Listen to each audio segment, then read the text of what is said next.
Assalamualaikum warahmatullahi wabarakatuh. Baiklah, kami akan memaparkan hasil diskusi kelompok kami, yaitu kelompok 5 tentang SDGs dalam kaitan kesehatan reproduksi dan kesehatan ibu dan anak di Indonesia. Nah, pembahasan kami di sini yaitu yang pertama, apa itu definisi dari SDGs 2016. Kemudian yang kedua yaitu tujuan SDGs 2016, dan yang ketiga yaitu sasaran SDGs 2016 dan indikator keberhasilan dari SDGs 2016 itu sendiri. Baiklah, sebelum kami memaparkan hasil diskusi kami, sebelum itu saya perkenalkan anggota kelompok 5. Yang pertama saya sendiri, Anissa, sebagai moderator, kemudian Mega Junita sebagai pemateri, dan Lucky Marantika sebagai pemateri. Baiklah, materi pertama tentang definisi dan tujuan SDGs akan disampaikan oleh Lucky. Kepada Lucky kami persilahkan. Baik, assalamualaikum warahmatullahi wabarakatuh. Di sini saya akan menjelaskan definisi SDGs atau Sustainable Development Goals, yang dalam bahasa Indonesianya itu yaitu tujuan pembangunan berkelanjutan.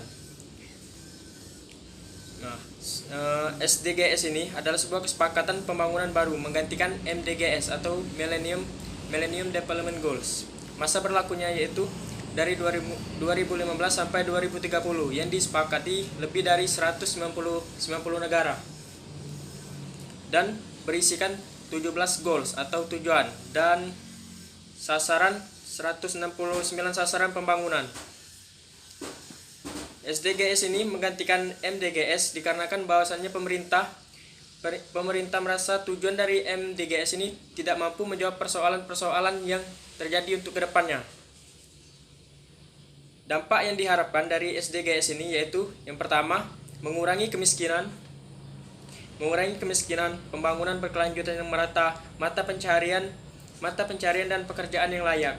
2.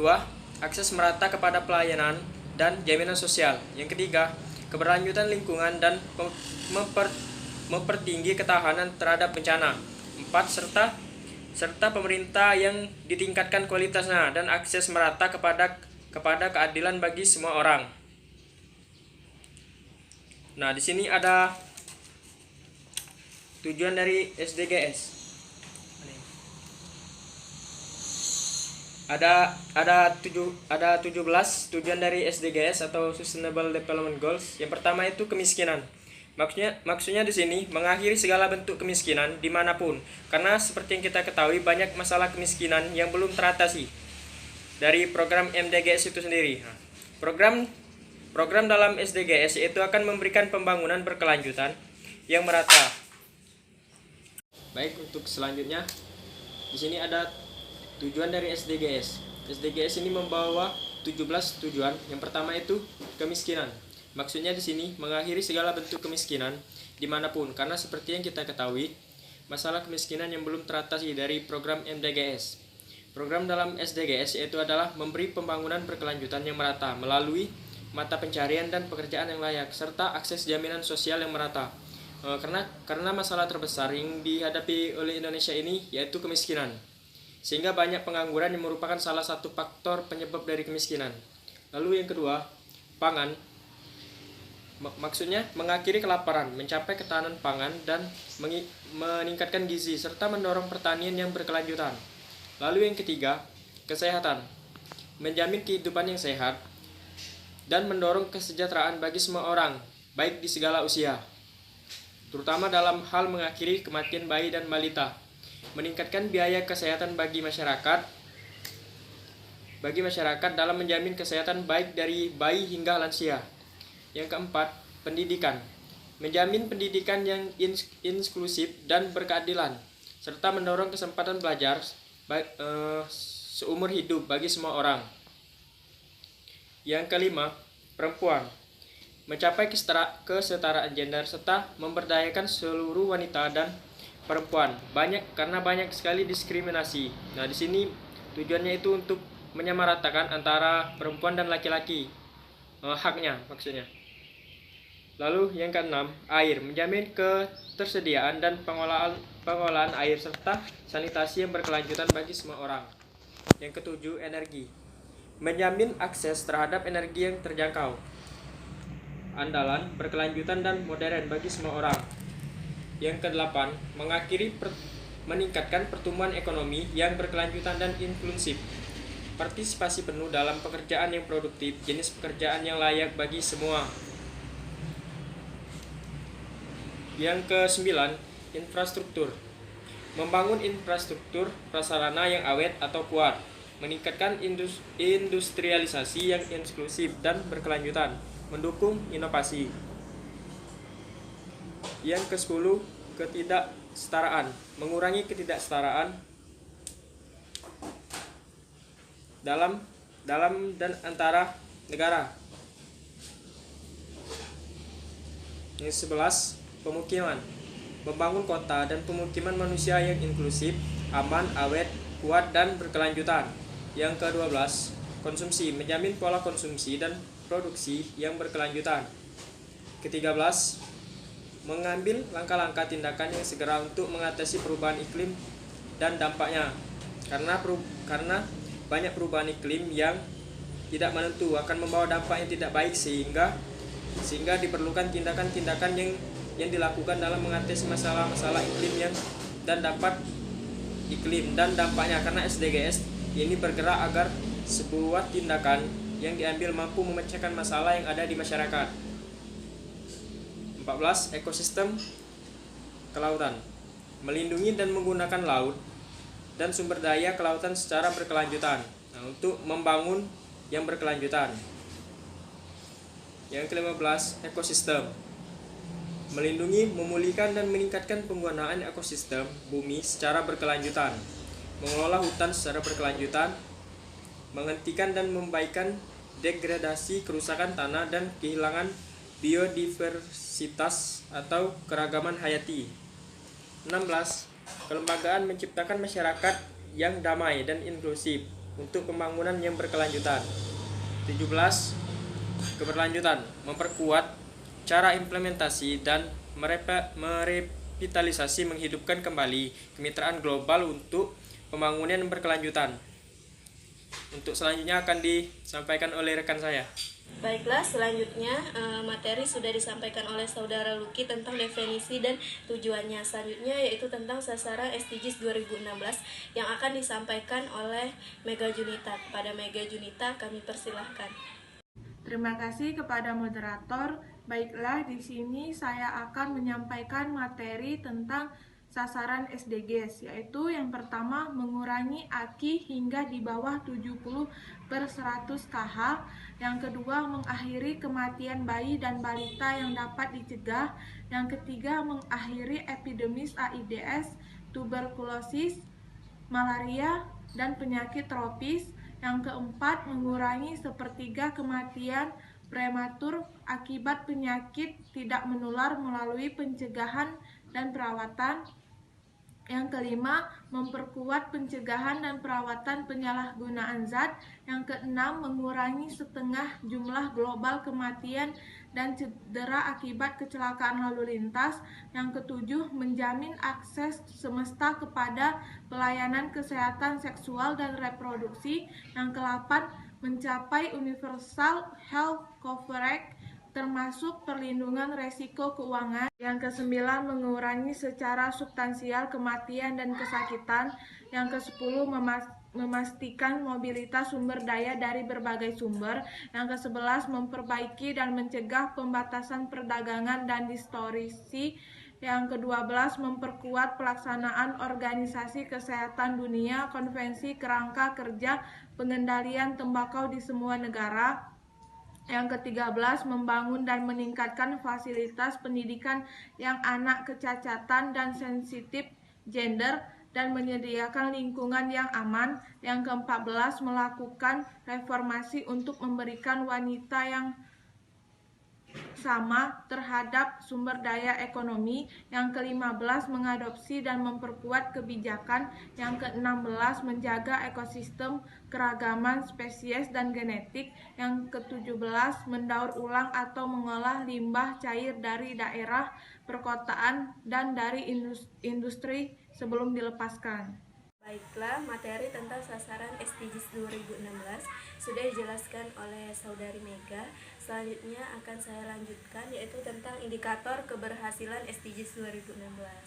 Baiklah, yang pertama yaitu dilihat dari bagaimana persentase penduduk yang tercakup dalam program perlindungan sosial. Nah, indikator keberhasilan ini dilihat bagaimana sih penduduk di Indonesia ini dapat mendapatkan perlindungan sosial sehingga mengurangi kemiskinan. Jika persentase penduduk itu sudah banyak, maka tujuan dari SDGs itu pun akan tercapai. Nah, selanjutnya yang kedua yaitu persentase produksi yang dicapai terhadap target produksi pertanian tanaman pangan. Nah, dalam hal ini akan terlihat bagaimana sih per tahunnya produksi dari tanaman pangan pertanian itu bisa dihasilkan secara meningkat sehingga meningkatkan perekonomian dan akan membantu mengurangi kemiskinan itu sendiri. Nah, yang ketiga angka kematian bayi, balita dan neonatal. Nah, maksudnya di sini dapat dilihat bagaimana perhitungan angka kematian bayi dari mulai dia 0 sampai dia umur balita dan neonatal. Jadi dilihat bagaimana sih angka per tahun bayi itu. Dilihat jika angka kematian bayi baik dari balita dan neonatal itu dalam per tahunnya tidak banyak, maka tujuan dari SDGs itu sendiri akan tercapai. Kemudian 4, angka kematian ibu. Nah, angka kematian ibu ini dilihat dari ketika ibu itu sedang melahirkan atau bagaimana keadaan dia ketika hamil. Nah, itu dapat terlihat karena kenapa? Saat ibu hamil atau dia melahirkan, banyak ibu-ibu yang meninggal. Jadi ketika kita melihat bagaimana angka kematian ibu itu dalam taraf kehamilannya sampai dia melahirkan itu per tahunnya tidak banyak, maka indikator dari SDGs itu sendiri akan tercapai. Nah, kemudian 5, insiden malaria. Nah, seperti yang kita ketahui bahwa bagaimana kesehatan lingkungan ini akan mempengaruhi baik terutama pada ibu dan bayi, karena insiden malaria ini banyak dialami oleh ibu dan anak-anak. Kemudian 6, prevalensi wanita 15 sampai 49 tahun yang mengalami kekerasan fisik dan seksual oleh pasangan intinya dalam 12 bulan. Nah, dalam hal ini dapat bahwa kita tahu ada undang-undang perlindungan tentang perempuan ya. Jadi indikator keberhasilan ini dilihat bagaimana sih kekerasan baik dalam hal fisik maupun seksual yang terjadi pada wanita itu dapat terlihat per tahunnya. Jika persentase pada tahun ini misalnya meningkat, pada tahun depannya mengurang, berarti indikator dari SDGs yang kita gunakan itu berhasil. Nah, kemudian yang ketujuh, persentase total sumber air yang digunakan dan proporsi rumah tangga yang memiliki akses air minum yang layak dan bersih. Nah, dalam hal ini SDGs akan tercapai atau indikatornya keberhasilan apabila penduduk itu dapat memenuhi air minum yang bersih, yang layak. Karena seperti yang kita ketahui, Indonesia contohnya kebanyakan daerah terpencilnya masih banyak air bersihnya kurang, jadi banyak lingkungan yang kumuh. Jadi ketika walaupun perhitungan indikator keberhasilan ini tidak hanya dihitung pada indikator kotanya saja, tetapi dari keseluruhannya. Jika keseluruhan penduduk itu mendapatkan air bersih yang layak per tahunnya, maka SDGs itu tercapai. Karena SDGs ini kan menggantikan MDGs yang tidak bisa mencapai tujuan dari MDGs itu. Jadi digantikan menjadi SDGs. Kemudian 8, persentase rumah tangga yang menggunakan bahan bakar untuk memasak dan sumber penerangan utama yang digunakan. Jadi dilihat nih bagaimana persentase tahunannya rumah tangga itu menggunakan bahan bakar untuk memasak dan sumber penerangannya. Seperti yang kita tahu, masih banyak yang menggunakan dengan kayu bakar, gas. Nah, kita lihat persentase rumah tangga yang menggunakan bahan bakar untuk memasak yang menggunakan kayu berapa, yang menggunakan gas berapa, dan kemudian sumber penerangan utama yang digunakan mereka. Jadi dapat kita hitung ketika mereka sudah memenuhi apa yang dibutuhkan pemerintah, maka indikator SDGs tercapai. Tetapi kita lihat tidak hanya dari sebagian penduduk, tapi keseluruhan penduduk, jadi dihitung per tahunnya. Nah, selanjutnya yaitu persentase angka kerja usia 15 sampai 2 tahun yang bekerja. Jadi dapat dilihat bagaimana penduduk Indonesia yang bekerja dan menganggur. Jadi ketika angka kerja itu kan biasanya berada pada 15 sampai 24 tahun kan yang bekerja. Jadi dilihat nih, misal dalam tiap tahunnya persentasenya bagaimana dari per tahunnya. Apakah banyak yang menganggur? Apakah ketika mereka sudah memenuhi pendidikannya mereka langsung mendapatkan pekerjaan? Jika mereka sudah langsung mendapat pekerjaan, maka indikator keberhasilannya bisa disebut dengan berhasil SDGs itu. Kemudian 10, akses terhadap jalan. Nah, seperti yang kita ketahui juga, untuk jalan ini masih banyak yang tidak merata karena infrastruktur jalan itu masih sangat tidak merata dan memadai, terutama di desa-desa. Nah, selanjutnya yaitu konsumsi bahan perusak ozon. Nah, konsumsi bahan perusak ozon ini bisa kita lihat dari misal banyaknya menggunakan kendaraan dan yang lainnya seperti rumah kaca, itu akan merusak lapisan ozon sehingga terjadinya globalisasi dan pemanasan di bumi. Kemudian 12, intensitas CO2 dari sektor listrik dan transportasi.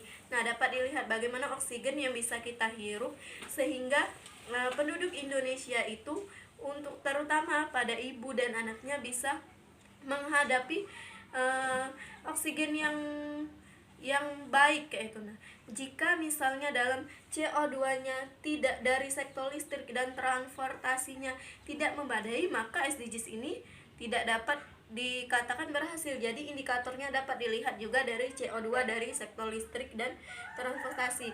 Kemudian 13, perubahan tahunan kawasan hutan dan lahan budidaya. Nah, dilihat bagaimana sih kawasan hutan dan budidaya per tahunnya. Apakah rusak atau memang terbudidayakan? Karena seperti yang kita tahu, Indonesia cukup banyak hutannya dengan sumber daya alam yang melimpah, sehingga itulah Indonesia dikatakan paru-paru dunia. Jadi ketika perubahan tahunan kawasan hutan dan lahan budidaya ini memang digunakan secara baik, maka indikator keberhasilan SDGs dapat dikatakan berhasil. 14, persentase balita yang memiliki akta kelahiran.